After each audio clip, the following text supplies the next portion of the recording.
to Horses, Hope, and Hustle, the podcast where faith leads, grit drives, and the Western way of life runs deep. I'm your host, Crystal Show, wife, horsewoman, entrepreneur, and believer that God doesn't waste the hard stuff. Around here, we talk real stories, big dreams, and the kind of hustle that's rooted in hope. So pull your hat down, pour that coffee, and let's ride.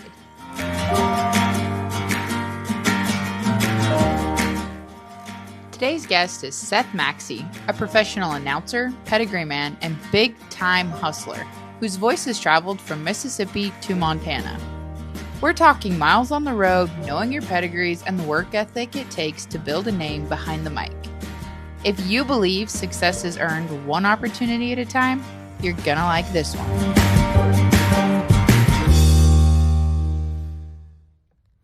So, look here, I got a hair tie and this tripod with this little knob I'm going to hang this hair tie on to hold this phone. So that is our plan. Yay. Let's see how it works. Tell the people who Seth Maxie is. I hope they're ready. I hope they're ready for all of this. My name is Seth Maxie. I am from Hattiesburg, Mississippi. I am the husband to Kelly and the father of Magnolia and Molly. Magnolia is 6, Molly is 5, and they are as wild as you can imagine. And my wife, she's from Texas, and we landed here in Mississippi about 10 years ago. We actually bought the place that I grew up in. So we got a little farm here in southeast Mississippi, and my business is taking meat all over the country and gives me the opportunity to meet fantastic people just like you. So you, obviously, I know you from announcing at the Nile. We've been announced. How long have you been announcing at the Nile? So this was my 4th year. I think my fourth year was when you were there and when David took over. So there's been seen a lot of changes through there, and that's been one of my highlights of the year. Actually, is to go up there. It's one of my favorite deals because from being down here and have to go clear across the country, it's a pretty fun and different type of horse, different type of arena, and I mean it's different type. It's all different for me, but it's been a fun 4 years for sure. But you asked me what all I do. I guess we'll dive into that. So I was born on the 21st day of March in 1992. And here in the house I grew up in, or living in now, and they say that usually between your parents and your grandparents, something skips a generation. Well, my grandfather was an auctioneer and a horse guy, and team roper, team pinner, and he bought and sold a few horses. And my dad, he was a hospital administrator from college, after he graduated college, all the way up to he just retired last year. So my family is predominantly medical or electrical. Wow. I'm the black sheep who does rodeos, owns a trucking company, announces horse sales. So I grew up in the livestock show industry, where I showed cattle and hogs and sheep and goats all over the country, and that's kind of what my background is. And because my dad didn't want me to deal with horses, talking about skipping a generation, so he kept me away from horses as long as he could. I finally convinced him about my sophomore year in high school. I started rodeoing, was not any good, figured out I was a better talker, and that's where my announcing started, was actually in high school. So we started announcing a little bit with high school deal and high school rodeos in high school, then went off to college, and then went to college and went out to Texas for college. Started still announcing through high school rodeos and whatnot. That's my big background, is announcing rodeos. Worked offshore for a few years, started getting to the amateur circuit, got married in that timeline, moved back to Mississippi and have since got my PRCA card. So I guess for conversation's sake, I've been announcing on and off professionally for 15 years. Started about 5 years before that. Yeah. So amongst the other things, the announcing is my main call to fame. But I also um, halter broke cattle and showed cattle for the general public for a few years when I first quit offshore because I worked in the oil field for 3 years when I met my wife. So worked in the offshore in the oil field off in the Gulf of America. Now they worked out there for 3.5 years. Then I quit there and started what is now Magnolia Livestock Services. At the time, it was halter breaking cattle for the public and showing Brahman cattle for the public. So I had cattle for different breeders, and we just drove them to cow shows all across the South. And then that involved the trucking company. After the halter breaking kind of phased out, the trucking become a big thing. And then the trucking is still a staple today. But being able to do the trucking, it allowed me to work more rodeos. And then actually in COVID, when COVID hit, um, I started reading. Worked in my very first horse sale. Harold Brown and Scott Roberts were selling it, and the pedigree guy didn't show up. And one of my buddies threw me up there and said, "You ever read pedigrees at a horse sale?" I said, "Yeah." I hadn't. I had not, and it was very. That's all. Yeah, I said we're gonna fake it till we make it, baby. But and we ain't made it yet. We still carrying along though. But that was the very first sale I did. And then I started going to Atala, Alabama. They have a monthly horse sale there. And Blake Thompson, he's a very busy auctioneer from Mississippi, but lives in Texas now. He was selling it, and I was working in front of him because at the time, talking about other stuff, I also used to work 3 car sales a week. Oh And my then God. I used to work 3 car sales a week as a ringman, and then I'd have rodeos on the weekend. Um, so when COVID hit, the car sales kind of deplenish the ringman part. So I had to find something to do outside of because the rodeos were slowing down, the horse sales were kind of still going, but like the big public events like rodeos and the car sales kind of canceled out. So during COVID, I went in still doing my trucking, and then we went into working the ring in front of Blake Thompson. And then one day, um, the announcer didn't show up there either, so I jumped in beside him. And he told me, he said, "You'll never work in front of me again. You're going to sit beside me and read from now on." I said, "There we go." So since COVID, I haven't worked the floor for a horse sale in a long minute. So I've kind of getting getting my name known as an announcer, pedigree guy, more than anything. So then that transferred into doing more sales. I worked the premier sales with the Giants, and then um, wound up going to the Nile a few years after that. So we've kind of transitioned along the way into um, numerous things. But right now, what we're doing is we have a trucking company that does not haul livestock anymore. We specialize in oversized steel for the um, for the Gulf. We do a lot of liquid natural gas plants and bulkhead work and like marina barrier retaining walls. We haul a lot of long steel. We're in the middle of a job right now going from Mississippi to Southwest Louisiana. They're building a 3,600 acre gas plant down there, and we're shipping the steel for the retaining wall down there for the Gulf. So we have that going on during the week, and then on the weekends we either have the horse sale, an equipment sale, or a rodeo. I work about 8 days a week. Oh my gosh. It sounds like it. Yeah. So, and that's where we are today. So ask me in about 6 months what I'm doing. It might change. So hauling steel for the trucking, was that like, did that come up through a connection you made working in the oil field? Or how in the world did you get there? Uh, there's a good friend of mine. His name is Dustin Ladner from down here in South Mississippi. When I was getting into the trucking with the cattle deal, he was a mutual friend, and I reached out to him, just cold called him one day.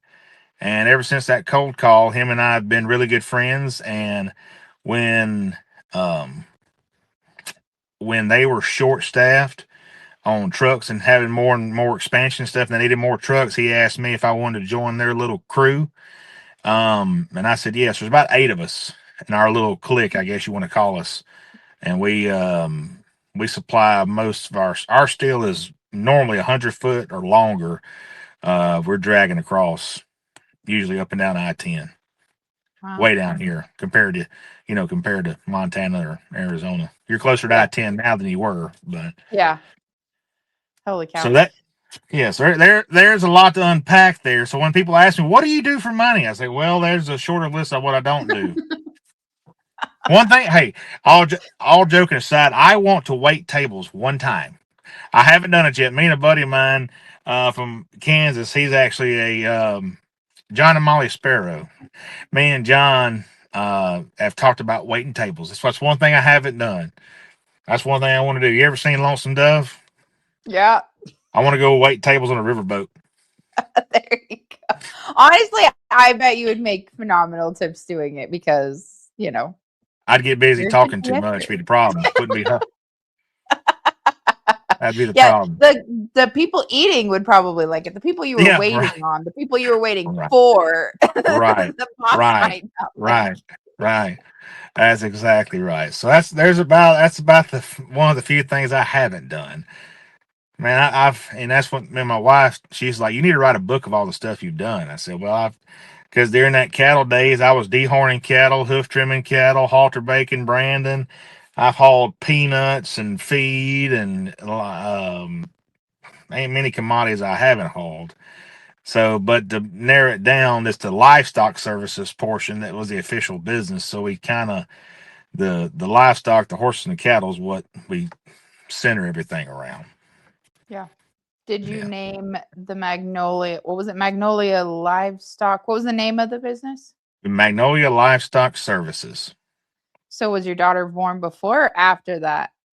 Way after Oh. we had the business 5 years before she ever come along. Oh wow. Yeah. So being Magnolia, it's the state flower, Mississippi. It's the Magnolia Mm. state. So I didn't want to put I didn't want to put Maxie Services or whatever. So being from Mississippi, we got a big Magnolia flower logo, and Magnolia Livestock Services kind of stuck. So on my semi, I got Magnolia Livestock Services with a 100 foot piece of steel on there. Kind of gets everybody's attention. Huh. That's interesting. So do you Yeah. have to be in the truck most of the time or do you what's it called? Dispatch to other drivers too? No, I am mostly in the truck.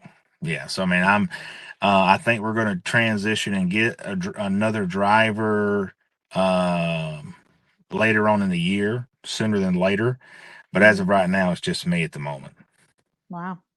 Yeah. So I'm usually gone. I leave the house usually Sunday afternoons. We'll get back Friday, or depending on the rodeo schedule. We'll get home Thursday, go rodeo Friday and Saturday, be home for church Sunday, and leave again Sunday afternoon. Oh my gosh. In the peak of it, Goodness. and then That's a come hang lot. out, at the Nile for a week. Yeah. So like usually that's why I like the Nile so much, because I'm usually in one spot for a week, and it's kind of nice. You're like, this is actually not that stressful because I get to stay here.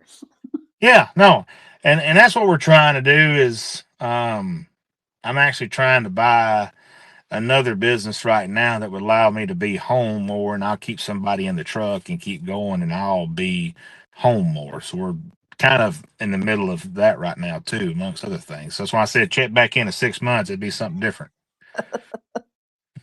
That's awesome. I Yeah, don't think people realize when you run a business, even if when you're wanting to expand, all that it takes to expand, like you have to be able to have the income coming in to pay somebody else to do that so you can go do something else. It's a lot. right. Right, absolutely, and that's robbing Peter to pay Paul and trying to make it all make sense. My banker, she loves me, then she hates me. I believe it. Yeah, Uh, especially when I write those really big checks over a weekend. They try to deposit them on Mondays, and she don't know about it. oops. Yeah, yeah, absolutely. I bought a set of cattle for a guy one time. It was a 6-figure check, and I wrote him. I bought him from a friend of mine and sold him to a guy. So I had to write the check and pick up the check when I delivered them, which was a same day transaction. But the check that I wrote cleared before the check that I deposited got put in. So my banker called me. She said, "You're about 6 figures in debt right now. What in the world did you do?" Oh, I wrote a bad check. I knew I was writing a bad one. She said, "Well, why'd you do that?" I said, "I'm just kidding. I got a good one. I'm coming right now. Just relax. I got a good one. I got a cashier's check, so don't panic." So talking about doing whatever it takes. There it is. Yeah, So that is funny. it's a if we're 33 years old, sometimes I think I'm not doing enough, and sometimes I think I'm doing okay. It all depends on the day. Yeah, I All feel that. depends on the day. Welcome to entrepreneurship, everybody. Yeah, it ain't the years, it's the miles. Yeah. I saw a So, good. Go ahead. oh, go ahead. Oh, I was just gonna say I had hair when I first started being before I started being self-employed. I promise. Yeah, And that's what having all these businesses at 33 costs you. Just your hair. and we ain't gonna talk about what else it cost me, but but hair's the majority of it. Mhm. Oh. So, how far do you travel doing the announcing? Obviously, to Montana for the Nile. So it's taken me as far as when the announcing has got to be broke up into two because of the rodeos and the horse sales. So the horse sales has taken me from the Nile, and I've worked Ocala, Florida, and then I've been to uh, Bryce Canyon, Utah, with the Premier Crew. So I've been for the horse sales. I've been as far as Utah, been as far or west as Utah, been as far as east as Florida, been to Texas, and been to Montana. And then Wow. as far as rodeos go, I've been to Wisconsin, Minnesota, Illinois, Iowa. Um, let's see where else we go. And then that's as far north as I'll go. But heck, you can't go much further than that. Then and then a lot of stuff down southeast, Mississippi, Louisiana, Georgia, Tennessee, Alabama, Florida, Louisiana, Texas. Yeah. So Wow. we either go completely the other end of the United States or we stay down here in the southeast. Hmm, that's Yeah. wild. See, we didn't get a chance to talk about all that last time we hung out. No. No, there was kind of a lot going on Yeah. the last time we hung out was Yeah. at the Nile. hmm Shameless plug there for the Nile. Oh, Yeah. I just noticed you got the Nile jacket on. I know. It was funny. I wore it to church this morning and got back. It's freezing cold in my house, which I say that it's probably like, I don't know, not really that cold compared to everywhere else it's going to be Yeah. listening to this. But I had to make me some coffee and put my coat on. So, Speaking of Montana, I actually get to go back in end of February for a skijoring event outside of Bozeman. oh my gosh, that's awesome. Yeah, so I get to announce a skijoring deal, and I'm plumb excited about that. Oh my goodness. How did you make that connection? Through the Nile. That's awesome. Yeah, so last year, one of the volunteers, she was on the horse committee, Mhm. and she came and she said, "Hey, you ever announced a skijoring deal?" I said, "No." I said, "I would love to." So Did you know what it was? yeah, I knew what it Oh, was. okay. Of course, yeah, that is awesome. Um, what's the one? And I think there's one like I know I'm gonna butcher this. Maybe Banff, Canada. Maybe there's Oh a big one. Lord. They set one up right through downtown, Hmm. and but it's more of like a Vegas style because everybody's dressed up and has it's a huge fashion deal. Yeah. Um, and then I did put that in my contract. I want a bison coat to announce Well, in. that is So awesome. yeah, so that is one thing I told him that I said I don't care what we do, but I need a bison coat to announce this event in. Because there's another announcer. He was announcing at one, and he had like this trench coat of a Tatanka, and he was wearing it through there. And I was like, I have got to have one of these things. So That I, better make it to your social media. oh, you better believe it. Like I'm gonna go buy a new shirt just for this bison jacket. And I said that's the only thing I want is a bison coat. So we're doing it at the Brit. Oh, trying to advertise this thing, the Bridger Brewing Company. I think it's in Bridger, Montana. So it's like right outside of Bozeman. It's like 30 so minutes right outside of us. It's a little community. Well, they got a big brewery there, and we're setting up this skijoring course in the backside of this brewing company. That's cool. Yeah. Yeah. So we'll have it's a 2-day event. We'll have it on Saturday and Sunday. Have a big long go on Saturday night short go. Have a party at the brewing company Saturday night. Then do it all again on Sunday and fly out Monday. Heck yeah. That'll be way cool. That'll be Yeah. different. Way different. Yeah. I just hope it snows. I mean, that's just one thing we're worried about is snow. Yeah. Yeah, because they don't have a lot right now. Uh, No and see, snow. like it's 70. It's about 70 degrees here with the sun shining. So we definitely don't have snow down here. Do you get snow down there? We had snow this year. It actually snowed on on the coast this year. Hmm. Well, I Wow. say this year when 2025 in the beginning of the year. Um, yeah, no, it snowed on the beach. Well, see, I'm about an hour and a half north of the Gulf, Hmm. and we've got snow every other year, something like that. So I mean, but it'll stick till lunch, you Yeah. know.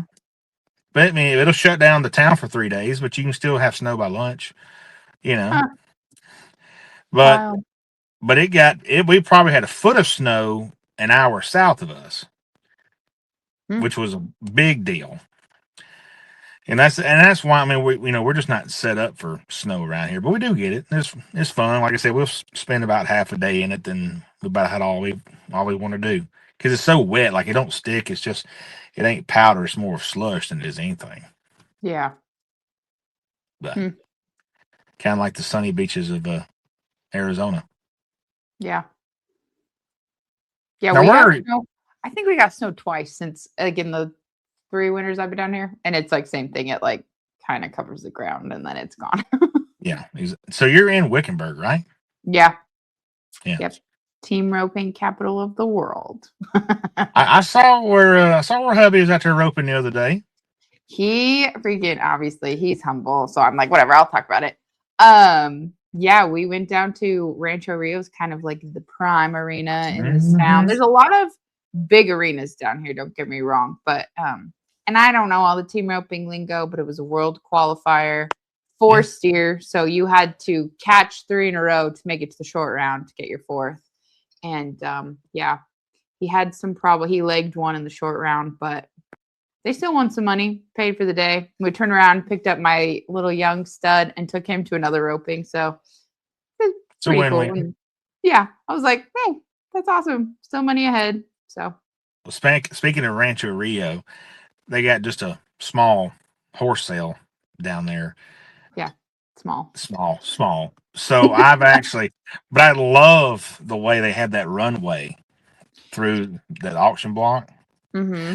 So I'm actually managing my second horse sale in Alabama again in March Mm-hmm. in conjunction with the Southeastern Livestock Exposition. So I guess we can talk about that for a second. So in the fall of 24, the committee reached out to me from Montgomery, Alabama. It's a big rodeo livestock show here in Montgomery, Alabama.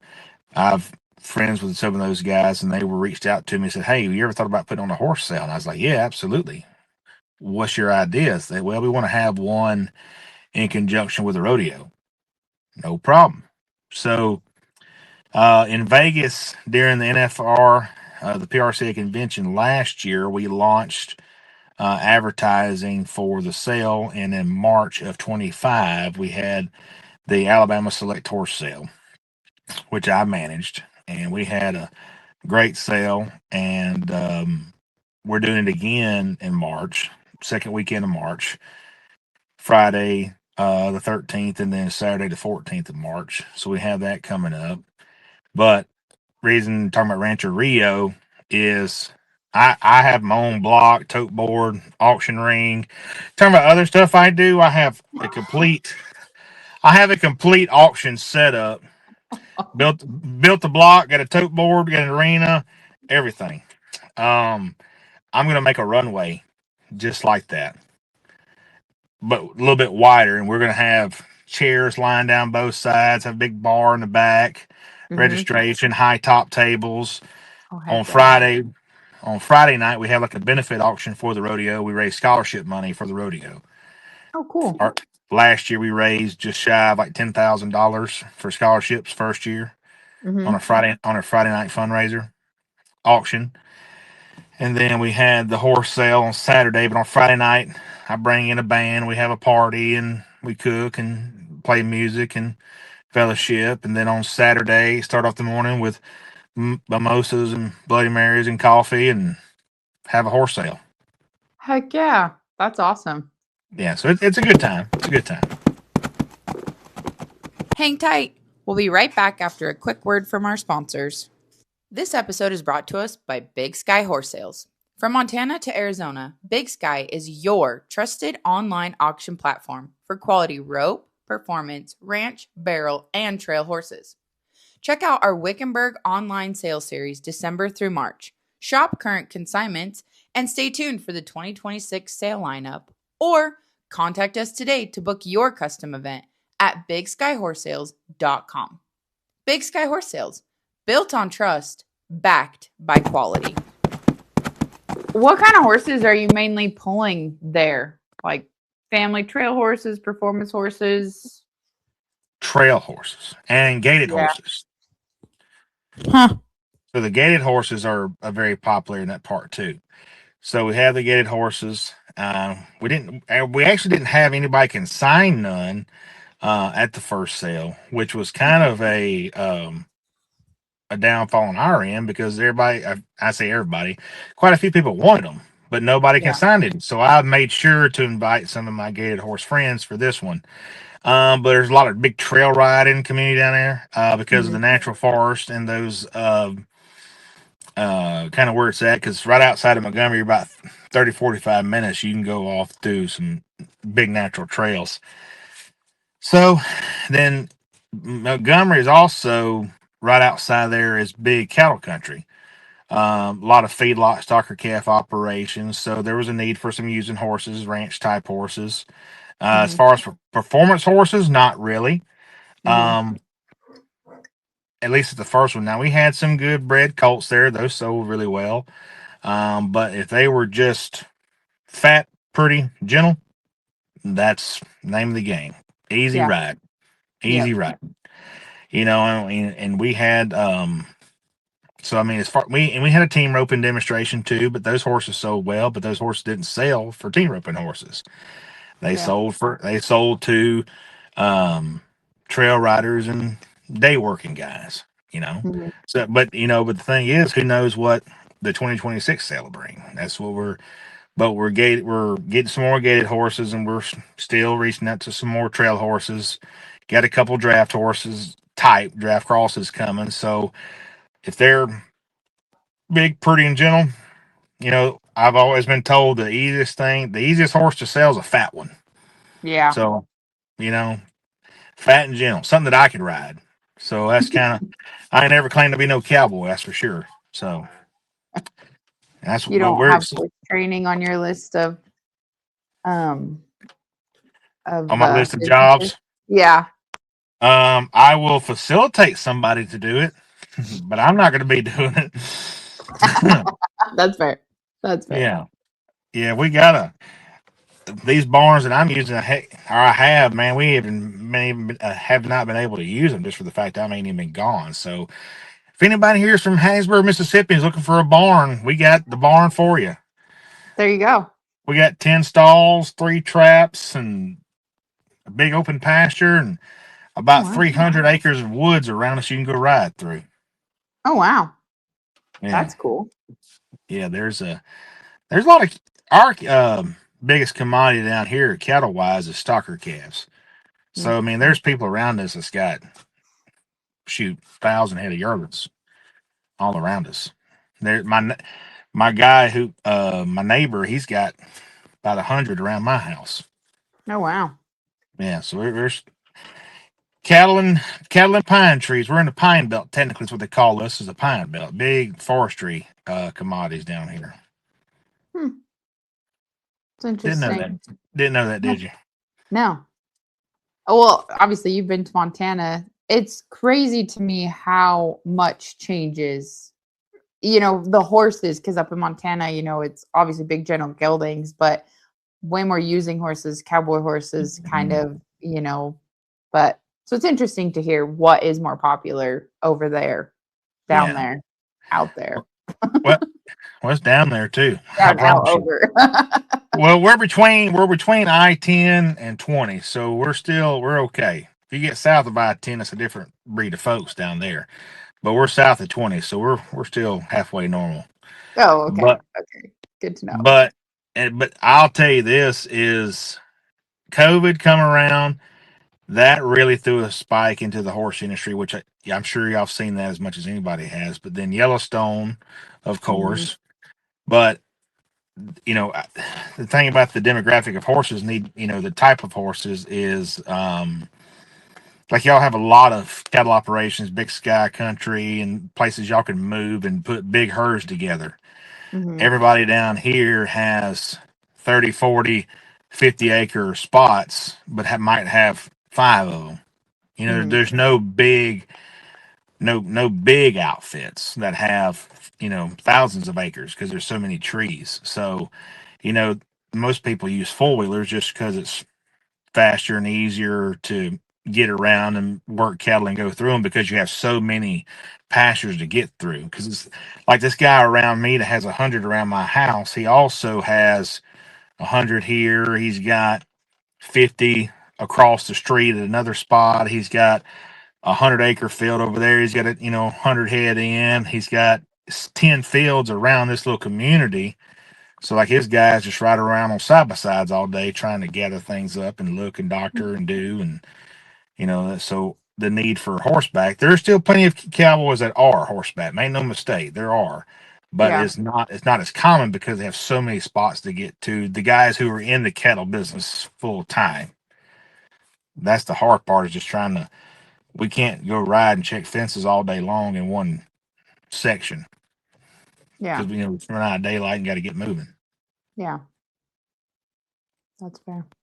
Yeah. So the trail riding really took a spike during COVID because nobody could get out and go do anything. So that's where the Atala horse sale come in popular for me because people knew where I was going there and I was filling orders and picking up horses and hauling horses. And I had a trip during talking about trucking. I'll tell you during COVID, I went from Mississippi to Victoria, Texas, which is about an hour and a half southwest of Houston, up to Dallas, over to Atlanta, Georgia, to Lake City, Florida, and back.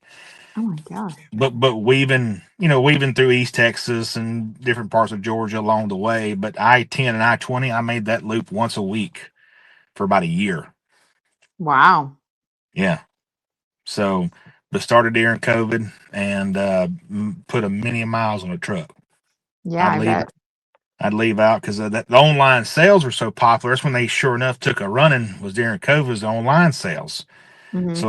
So everybody had to get the horses or cows there somehow. Mhm. So I swear I had a 40-foot gooseneck and a single axle semi, and I just made a big old circle. Huh. Sure did. Way to Sure take did. advantage of a situation, though. You bet. That's why. You bet. And that's right. I sure enough lost my hair during that year. I promise you. I'll never forget. I caught COVID in Stephenville, Texas, and I had to go deliver cows in Georgia, and then come home. Hmm. You would have thought I drove from California to North Carolina for as long as it took. That was awful, Oh, absolutely awful. That was the most miserable I've ever been on the road. I believe it.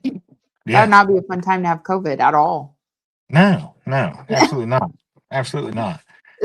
But I know this is mainly a horse driven podcast, but the horse industry has been very good to me in the short amount of time that I've put a lot of focus into it because, like Blake Thompson, he's taught me everything I know about reading. And he used to read, and speaking of Billings, he used to read um, the pedigrees that Jan Parker sell up there, the Billings horse sale every Hmm. month. He did that forever.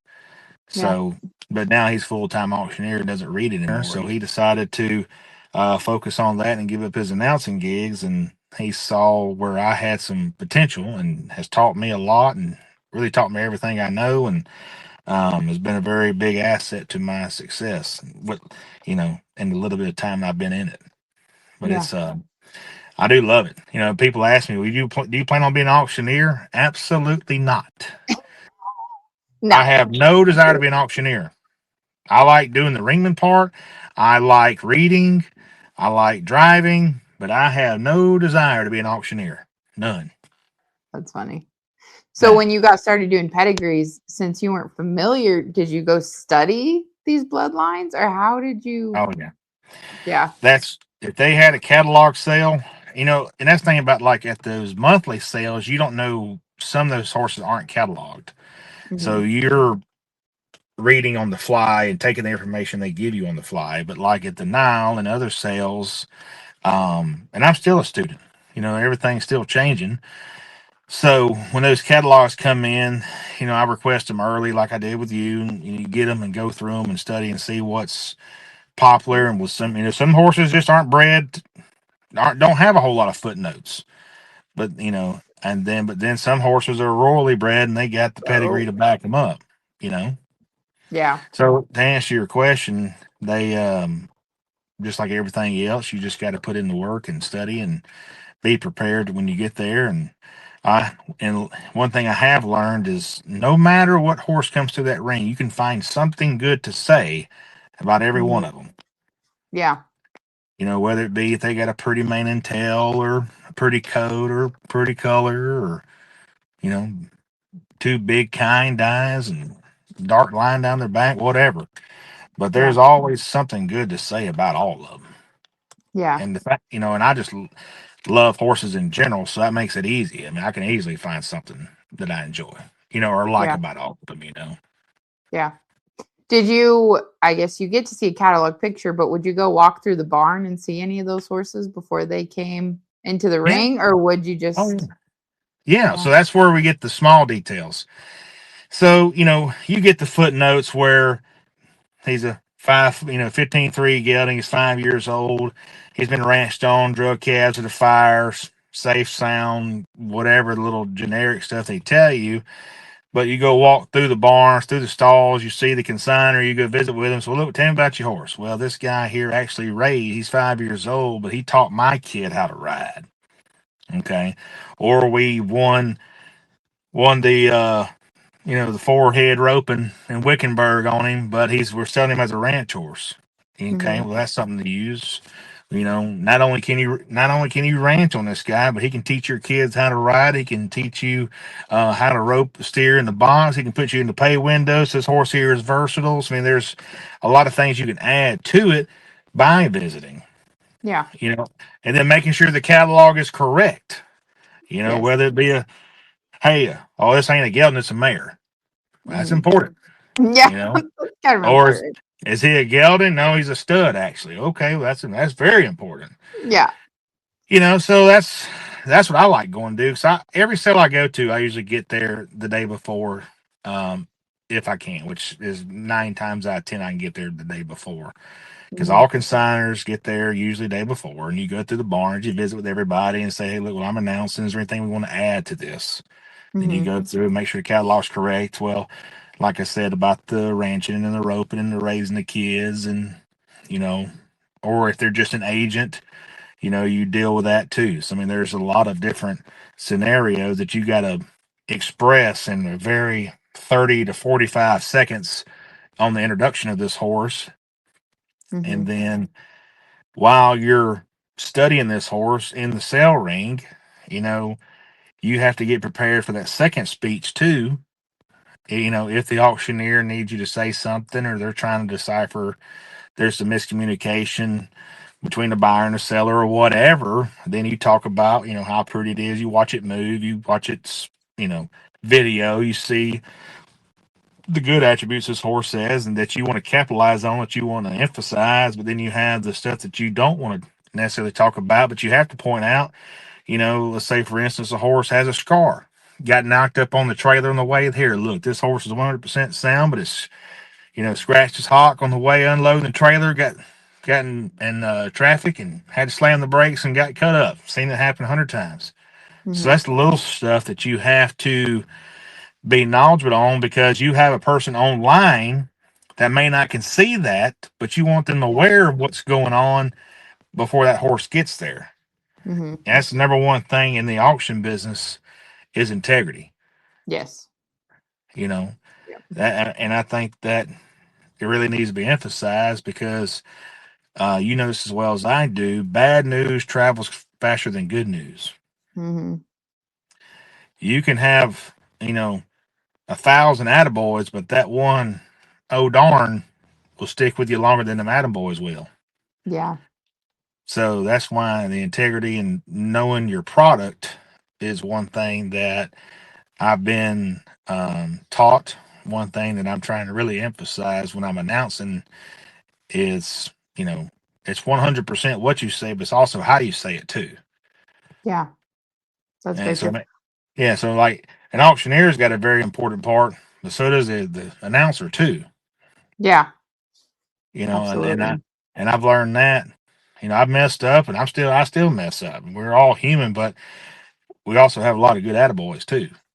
Yeah. Sometimes your speech, your person that's on the fence about buying one, the announcer can come in if you know your product and you know who you're talking to, because a lot of times you're going to see those buyers come there for a particular horse, and you know that Susan come here to buy this gelding. Well, Mm-hmm. Susan, you know that you come all the way here today. There's Mm-hmm. no reason to back out now, or whatever the situation may be. But you can be a voice of reason down when it gets down the short rows too, and really help the sellers get along too. Yeah. There's I two will parts. say, especially after like running the now, because the now was my first live sale that I ran. We've been doing the Mhm. online for 5 years now. But that's one thing I love a lot of things about online sales, but that's one thing I miss about the in-person sales is you really can make a big difference right there when you can stop and your pedigree man can sit there and talk about this horse, just kind of give it another bump or an extra little umph, and a lot more can Yeah, change than kind of an online sale. People are like, this is my price, this is, they're usually a little more like set and not as easily right. persuade as a live sale. When I first started working auctions, I was working purebred auctions, and that's when I was doing all that trucking. I was hauling primarily Brahman and Brangus cattle. And one thing the Brangus breed is known for, really back in the 90s when they'd have a $2 million sale, but it'd be a 3-day party. They have people Mhm. flying into the ranches, and they have bands and music and steak nights and going through cattle and doing business. And that's one thing that I think a lot of people have lost is auctions aren't just for transactions. It's for networking. It's for fellowship. It's for Mhm. fun. It's for an event. Yeah. And that's why my sale, that's one thing that we have strived. Last year, that was one thing I made very clear is I want it to be an event. Mhm. I want to have a bar for people who drink. I want to have food for people that want to eat. I want to have coffee for people who want coffee. I want I want it to be a place where people want to go hang out and be at. Mm-hmm. That's one thing my grandfather told me. When he was before he passed away, he was talking about those old type of sales, and they're not even old. But 30 years ago is a long time now. But those things, you'd have a female sale on Saturday, you'd have or Friday night have female sale, bull sale at Saturday afternoon, but at Thursday night having a welcome party, and Friday night you're having a band and an after party, and you're having Sunday you're paying bills and leaving. Yeah. So and I think everybody's trying to get in and out so quick. And that's one thing I talked to another podcast, a friend of mine, is people are starting to really miss the human interaction part, you know. And there's a guy up in North Dakota I did a podcast with, and that's one thing we talked about was the internet sales. They're great. They serve a very big purpose, Mm-hmm. but who doesn't like to get together with their friends and hang out and socialize and look at good horses? And um, I had a Harold Brown. Uh, he's also a very popular auctioneer. Sold all the big ones. He said, "Good people sell good horses." Mm-hmm. And that's a very popular phrase in the auction industry. But it's true. People like to hang out with good people. People like to look at good horses, and you go watch them do and move, and you can see anything you want to in a video. But until you lay eyes on this horse, you know, you might like it on the internet, but you might love it in person if you get there. Yeah. But you got to go somewhere that you want to go and hang out and be seen and do. And that's kind of why we've done what we did with the horse sale in Alabama, is to make it a destination, not just a Mm-hmm. sale. Yeah. So we're kind of proud of that for sure. Yeah. I loved the changes we were able to make at the Nile this year. We had to move to Friday because of, running with all the livestock stuff.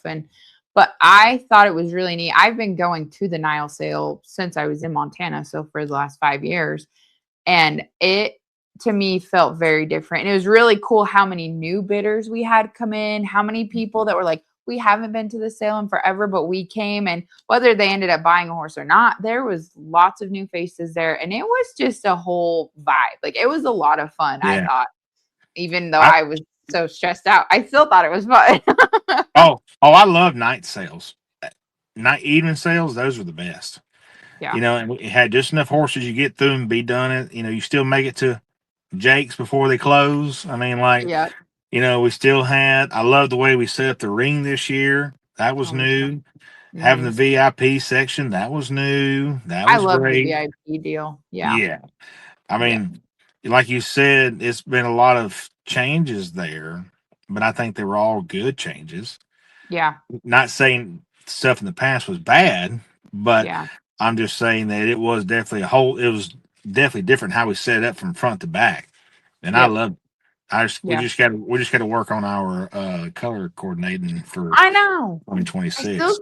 I still can't believe you didn't wear gold to the gold bucket. I thought about that this morning when preparing for this deal. I said, I I'm gonna go almost buy texted you. I'm gonna go buy a gold tie for this sale. I almost texted you this morning. I'm wearing a green shirt today. I thought about doing the same thing, but I was like, I ain't gonna bring it up. But I would have done it if you showed up in gray. So I would have laughed. For the people. If you're loving this episode, be sure to check back on some of our previous episodes, including episode 11 with Garth Gardner of Gardner Quarter Horses, episode 4 with Life with Jerry Garrity, or even episode 7, The Horse Show Husband with Steve Love. Thanks for listening. For the people who don't know, this was Seth and I's first year to actually work together. And again, like my first live sale, so I didn't know. And did you ask me something about colors in the text? Okay, yeah. Since we have an audience here, I'm going to elaborate on that. So, in the auction business, there's kind of a unwritten code to where you ask who's writing your check, hey, what are we going to wear? Like, what are we wearing? What's the colors? Now, in the auction business, it's pretty standard. You either have a white shirt or a baby blue shirt, or you wear a tie. You don't wear a tie. And if you wear a tie, 9 times out of 10, it's going to be either red, which is the most popular color, or you wear black if it's like a black tie affair, which I didn't. You being the new boss, I didn't know what was going with. If you want to wear a gold tie, you wear a gold tie. But that's a pretty standard question. So I normally I wear a silver belly hat or a white shirt with a red tie. That's just kind of my look I go with. And you'd have thought I asked if we was wearing a speedo to the damn horse sale. Like, so note to self, that's what we're laughing about. As I thought it was a pretty standard question, but no, apparently it's a big deal. My bad. I'm in the wrong here. How dare I? I was like, does he want to match with me or what? I think I Yes, said something yes, about that. Oh, But I so will. funny. Hey, look, I'm going to wear. I done planned it out. I'm wearing my Nile vest since I have an official Nile vest now. I'm going Whoa, to wear a white shirt and a gold tie. perfect. I'm going to go get me a really fancy gold tie. Ooh, I like it. Mm-hmm. Mm-hmm. Perfect. Maybe I Can't maybe wait. I can choke up this fat neck I got. Wonder if I could convince Brian to wear a tie. I I think if don't you know. just, I don't think you got to convince him. You just tell him. Probably. He's actually really good. We were also, when I told him that you were my interview, I don't remember what he said something. Somebody asked who you were. I think we were at dinner. And Brian's like, yeah, he announced at the Nile. And I was like, and he gave Brian a hard time the whole time through the fraternity. Like, Crystal's husband, we're waiting on you. Hey, I'm really glad the microphones have switches. Because Oh. because you can talk a lot of smack on that microphone, but you better make sure you turn it off when you say stuff you don't want to go over the air because it's live too. That's the problem. That's the Yeah, it's problem. not 'Cause just the people in the stands that are listening. right. You got the viewers at home, and you can sure enough get caught up in a bind if you don't turn the switch off. I learned that early in my announcing career is make sure you have the switch off whenever Yeah, when you want to say something off the cuff. yeah. I Not give that you I that. do anything like that or nothing, but just saying. Yeah, no, never. Hmm. I was at a horse show one time showing, and I'm just standing there talking to my friends, and I get a text, and somebody was like, "Crystal, we can literally hear you over the live stream," and I'm like, because my laugh is everybody knows. Right. I'm like, that's Right. awesome. I'm gonna find. So now I always watch that. Like, where's the camera guy at? Because I'm not gonna stand there and Oh even yeah. just talk and laugh and be obnoxious. Exactly. Just carrying on. You're not even saying nothing bad, but just cutting up and just socializing.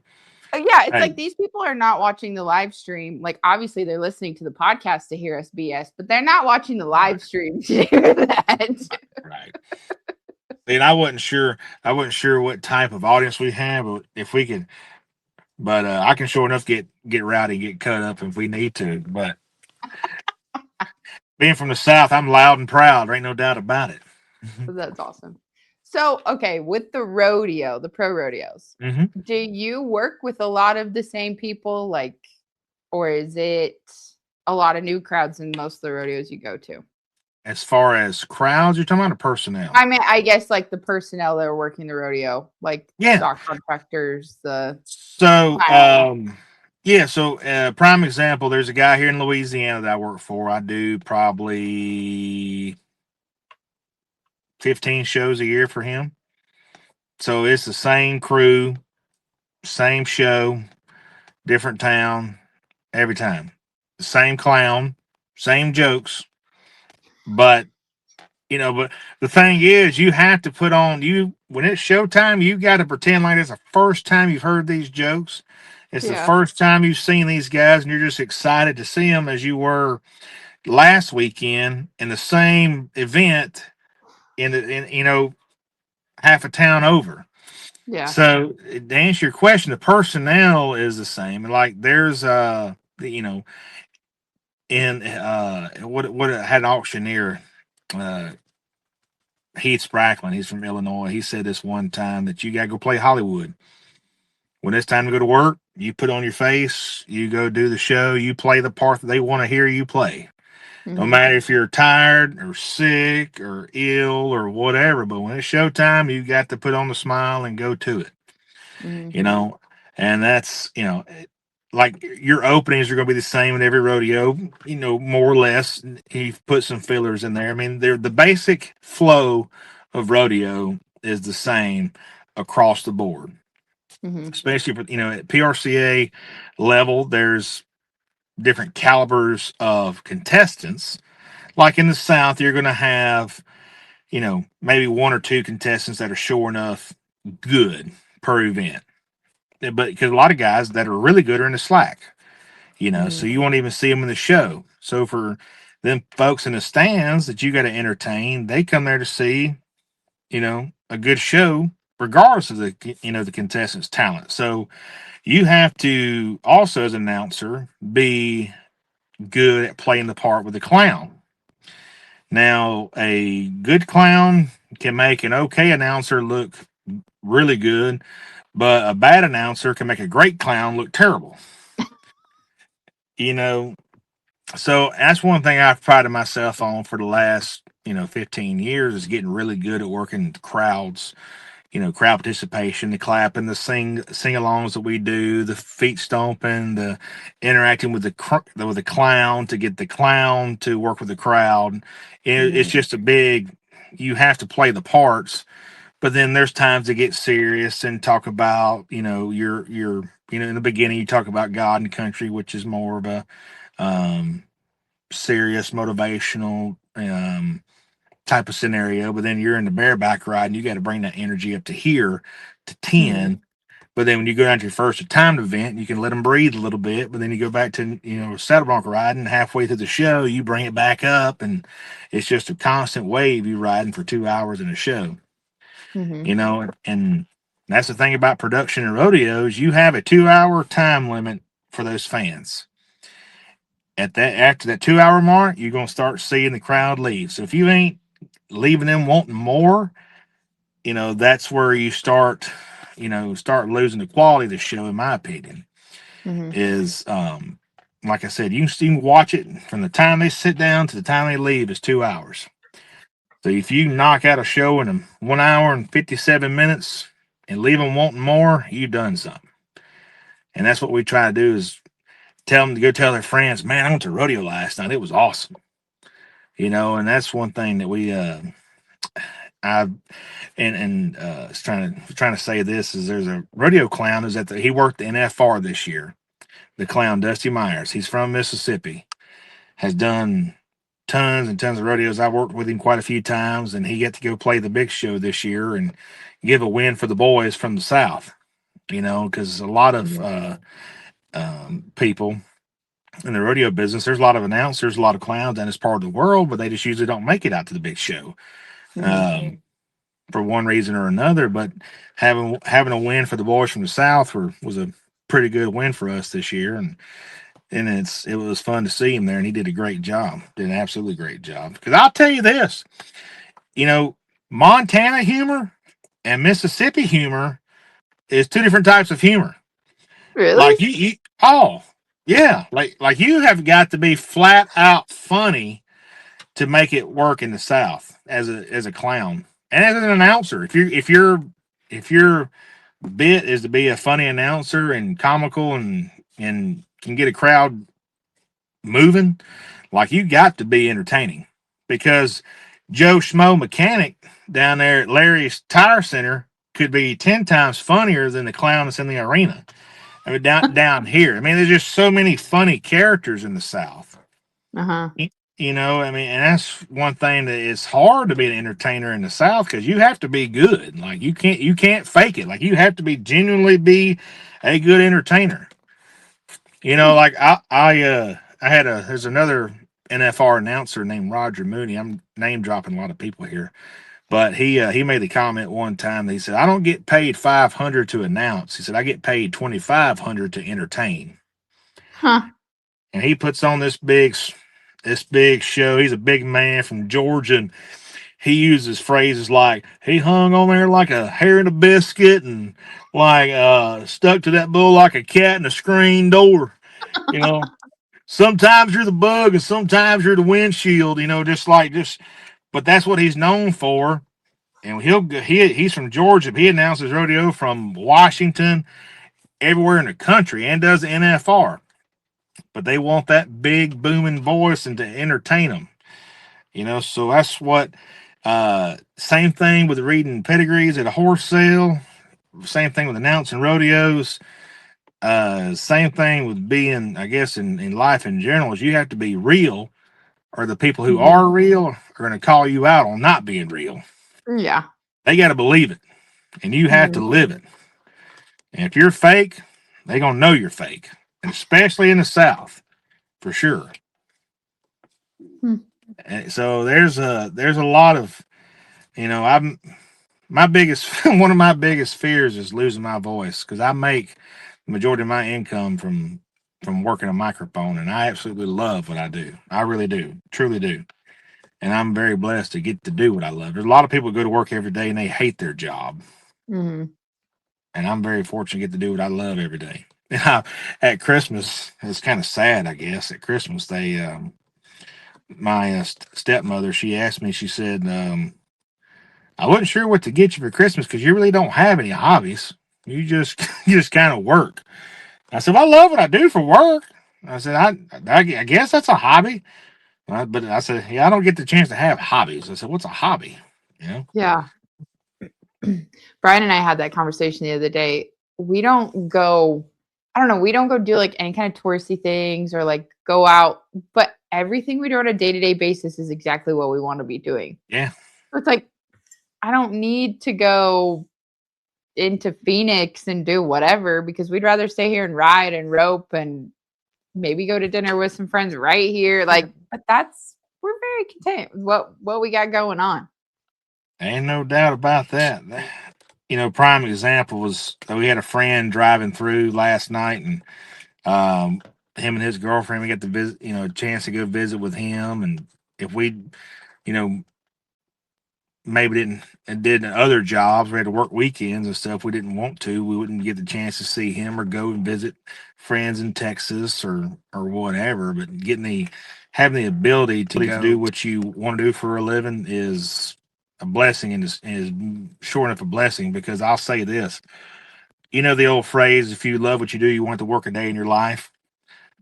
That's the biggest lie I have ever heard in my life, because I love what I do and I work myself to death. And I don't know who said, oh, if you love what you do, you want to work a day in your life. That's a person who didn't truly does what he loves. Because if you love what you do, you will put everything you got into it. You will sacrifice time, you will sacrifice money, you will sacrifice your back to make it work. I can't tell you. I mean, and that's kind of why I'm trying to buy another business at home, because the last 5 years I have missed my kids growing up because of busting, going up and down the road, rodeoing or trucking or doing whatever. Now, granted, my wife wants to be a stay-at-home mother. It's what she wants to do, but I have to go make the money so we can allow that and have 2 private school educations and the whole 9 yards. So, I mean, I saw a preacher one time. We're covering a lot of bases here. I saw a preacher one time on a TikTok video. It says, for a man who's the breadwinner for the family, if you want him at home all the time, you're not going to have money. But if you want money, you're not going to have him.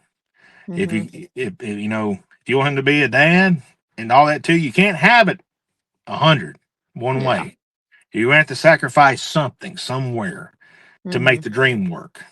But if you're willing to have a partner to put in that's another thing. Big kudos to her. She probably ain't gonna watch this, but big kudos to her is she allows me to go do what I do for us, because she knows how important this is to us, and it's important to our family. And I'm very blessed to make enough money to allow her to stay home.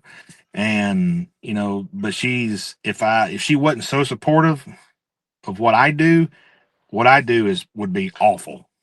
On me mentally, because if she didn't support what I do, it would be terrible. Yeah. Of how much time I'm gone. You know what I mean? Yeah. I had a huge eye opener to how much the right partner benefits your life, because for 5 years I was doing all of it by myself and I freaking crashed myself hard.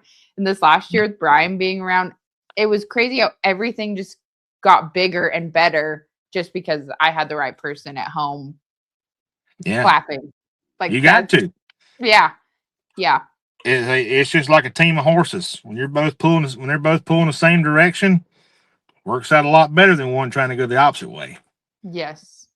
I think that's huge. Yeah, I think that's a good analogy to talk about a partner in this deal. And that's circling back to working hard for your being self-employed.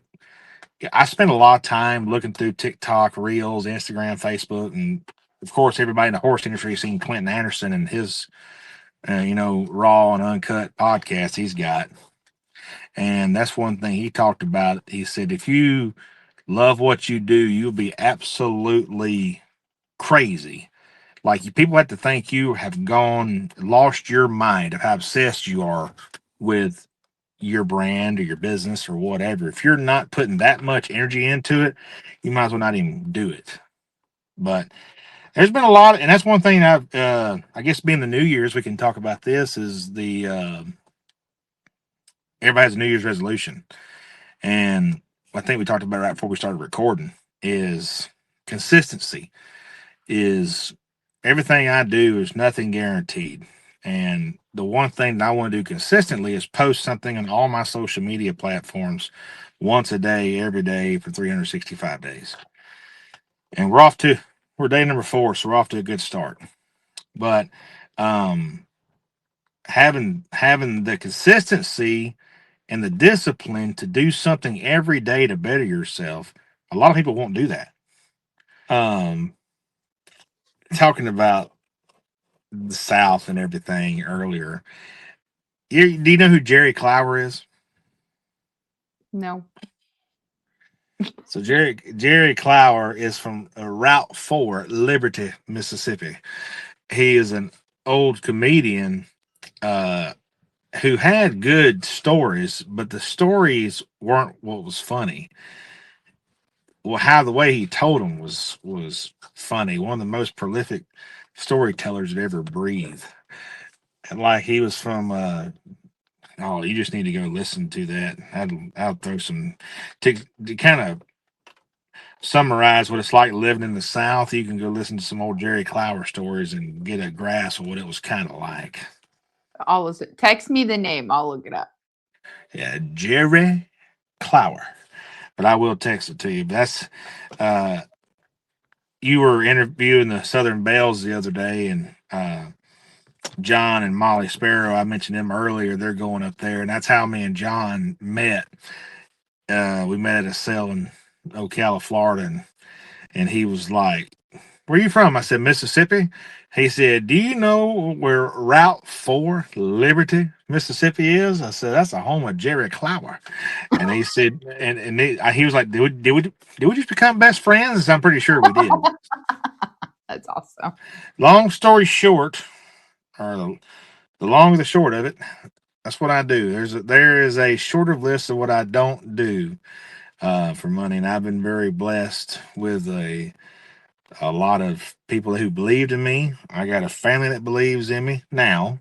When I say that now, my wife's always believed in me, but my parents were not always as supportive as they were now. I had to make it work, but we've made it work, and it's been a pretty cool gig. And now I'm a little bit later on the day, I got to get trucking. I think I ain't got my heading yet, but we're supposed to go trucking this evening and continue back to work on Monday and keep posting, keep grinding, keep moving, keep expanding, keep growing. And one day I'll be a big star like you. Oh, we're all gonna be big stars, Seth. That's right. Well, I just need to get me a podcast, and I promise you we could tell some stories. You should, like, honestly, even if you didn't do video, you could probably do it like while you were going down the road when you had a long trip planned. You just set that up and just talk. That would be so fun. The problem is, I don't know how many of my friends would tail off on me, though. That's the thing. We had to have like a preset list of questions and scenarios before we got into it. The trick is you just have a really great person to edit them, because shout out to my podcast editor, Kylie. I've known her for like 2 years, maybe going on 3 now, actually. I don't know. But she knows me good enough to know like what I would be okay with going in and like what definitely needs to come out. So that's the key to it. Because when you get talking, just things just come up and just Right. Yeah, now. But I'll tell you this, going to the Nile is, in all honesty, truly one of my favorite events. First time I ever went there, I stayed at the Northern and found out about Jake's right across the street, the steakhouse down there. Mm-hmm. That is the it's the running joke now. When I come to town, I come in, check in with everybody at the barn. Where are you going? Oh, never mind. I know where you're going. We're going to Jake's. So like, get off the airport, go to the barn, go see everybody, let everybody know I'm alive and here. And I said, well, I'll see y'all tomorrow. I'm going to Jake's. So we'll go to Jake's. Shout out to Jake's, and we'll go. We'll go Not eat even and a paid sponsor. Not even a paid sponsor. Do we have a paid sponsor for the Big Sky Horse Sale podcast? We're working on it. That was one thing. Okay. We just actually released like part of the new year. I figured I'd kind of get it going. We eloped and everything, so I changed the name. Yeah. Just a few changes. I was fixing to say that's a big change. Y'all live in Wickenburg. Like, do y'all rent a house? Do you own a house there? So fortunately, before, this is my 4th winter, Brian's 6th winter down here. I would just go rent an RV spot somewhere, because everybody and their dog has RV spots and stalls for rent. Sure. But his dad and stepmom own a place down here, and they let us stay. They have a casita on the place, so we're really fortunate. We get a little casita. So it's funny because it's a 2-bedroom casita, and the guest bedroom. If my camera was tilted a little, it's a guest bedroom / washroom / storage room. So I just turn it so you can't see any of that. Oh, that's what we were talking about before we started recording. That's why, as you can tell, my studio is a half-ton work truck. Is where we just got done remodeling our spare bathroom and the living room. So we've got Christmas still going. We got stuff strode everywhere.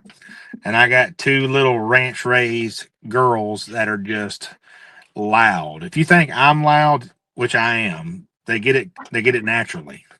They came by it naturally. Absolutely. But if you turn this camera just a little bit, you can see my old semi sitting there parked ready to go. If I go back this way, you see a pile of trash in the back seat of my work truck.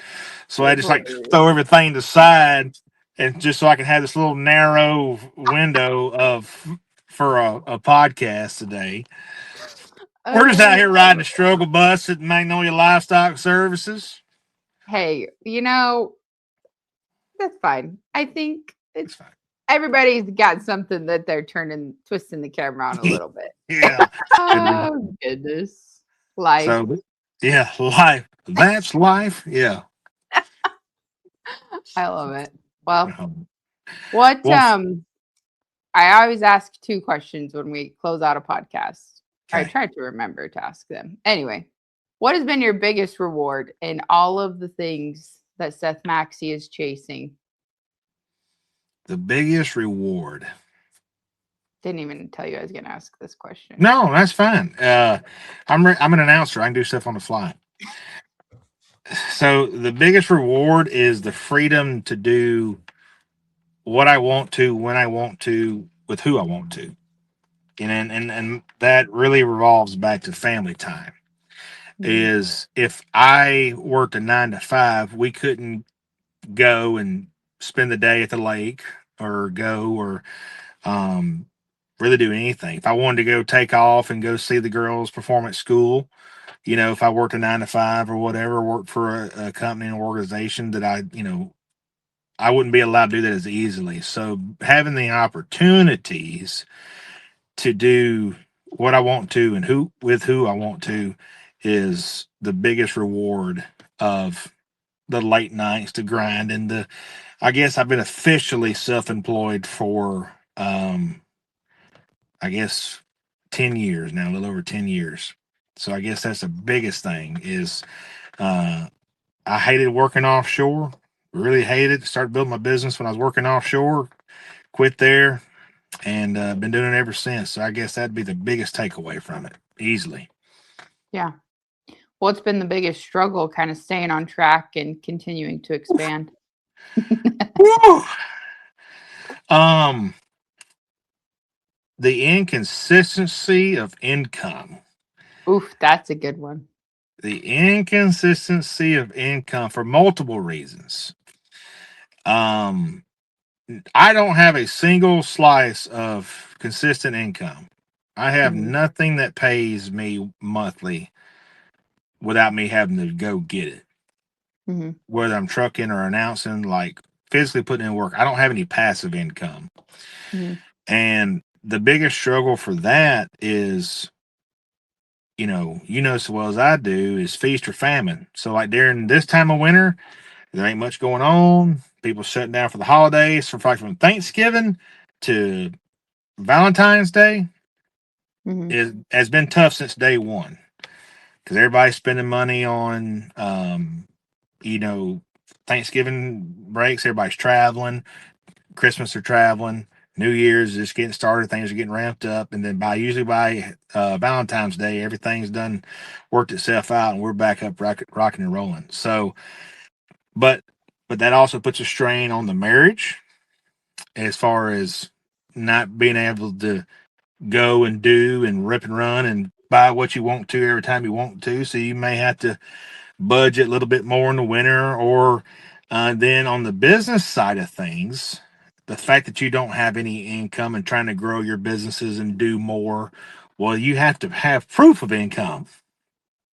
Mhm. So that's well, and we'll have, I saw a thing on being self-employed. You get paid $100,000 on a Monday, then by Wednesday you got $100 in your account. Mhm. You just ride that wave. But thank God for my banker. She loves me to death, and I'm glad she does. She was the only banker that helped me get started 10 years ago. Oh wow.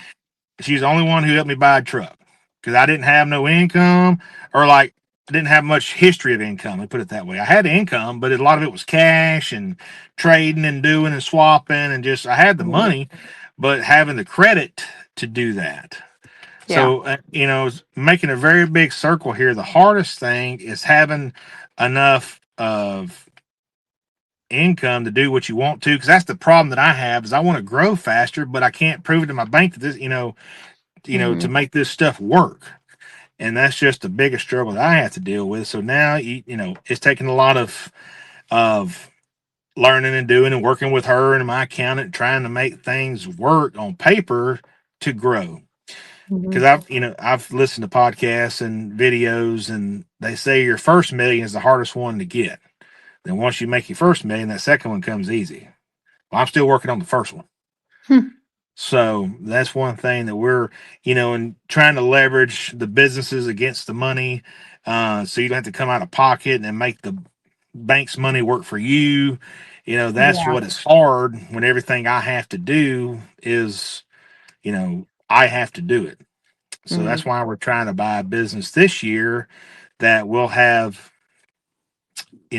not passive income per se, but it's something I can hire somebody else to do while I'll oversee that and oversee my other stuff and still be able to go do the parts that I have to do. Like I can't sub out my announcing, I can't sub out the pedigrees. Like they want, if they call Right. me, they want me. They don't want Joe Bob or whatever. Yeah. So I can't, but if I own this business, then I can have somebody else run it and that become more passive income, like my trucking, while I can focus on the stuff that I really want to do. Yeah. So that's the biggest struggle. So there's the long or the short of it. I love it. Well, thank you Love for it. having me today. First and foremost, thanks for having me. It's been an absolute pleasure. I love doing these things. And Yes. I'm proud to know you as a friend. I'm glad to have worked with you. I wish you all the success in the world. And if you ever need some comical relief from the mouth of the South, you know where to find me. Hey, I'm game. Game to do. We'll have to do another one. Maybe we'll do like a 6-month update so we can hear what Seth is up to now. It'll be different, I promise you. Well, thank you so much for taking the time to do this, because time is everything when you're self-employed. Hey, Sundays are, all joking aside, I have made a very clear rule that when I'm home, I'm home. But like Sundays are family day. Like I don't answer phone calls. I don't try to do stuff. We go to church, we go to eat, leave my phone at the house. But like on Sundays, I had I know we're trying to wrap up here, but this is a good story. I had a rodeo clown friend of mine. He's I think he's 80, 82 now. He's worked in FR. He's one of the Hall of Famer rodeo clowns. Well, I still work with him today. But he always told me, he said, when you do this business, he said, you're going to be tired on coming in from the road all week. You're going to be grouchy and wore out, but you don't want your family to get the tired and grouchy side of you when the fans and your buddies get the fun, loving side. He says, so when you, excuse me, I'm going to quote him here. So he said, when you get your ass home on Sundays, you be home on Sunday. You turn that phone off, you get up, you don't lay in that bed all day, you go be dad and husband and do whatever you need to do, because, you don't have many days at home. So whenever you are home, make them count. So, and that's why, this is fun. This is no burden on my time, I promise you. But Sundays are special to me for family time. So, yeah. Well, you better get back to them. If people want to follow you, where can they find you? Seth Maxie on Facebook? Yes, Seth Maxie on Facebook. Go follow that. Go check out the Alabama Select Horse Sale, because that's cool. I am ramping up my Instagram. Is Seth.maxie.official, because I had, well, my first Instagram account was attached to my old Facebook that got hacked. So I had Seth Maxie on it, so we had to change it to Seth Maxie Official now. So, and then on TikTok, Seth Maxie as well. So we're gonna start posting and doing and trying to figure out a better setup for doing videos in the truck other than what I got going today. So I'm gonna add the video you texted me at the end of your thing so people can see how it was set up. That's gonna be the starter. That's gonna be the starter to this conversation. The opener of this, this conversation. I would be disappointed if you didn't do that. All right, I'll add it. I'll text it to my editor gal right when we get off the phone. Perfect. Well, thank you for having me. Give Brian my love, and be careful in Arizona. It's good to see you. Thank you for having me. Good to see you too, Seth. Thank you again. We'll catch up with you later. Ain't no problem. All right. Bye. See ya.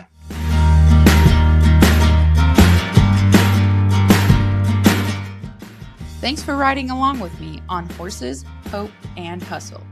If you found even a little bit of inspiration or grit here today, share it with a friend, leave a review, or tag us on socials, and keep showing up for what truly matters. Until next time, stay true, stay tough, and keep hustling.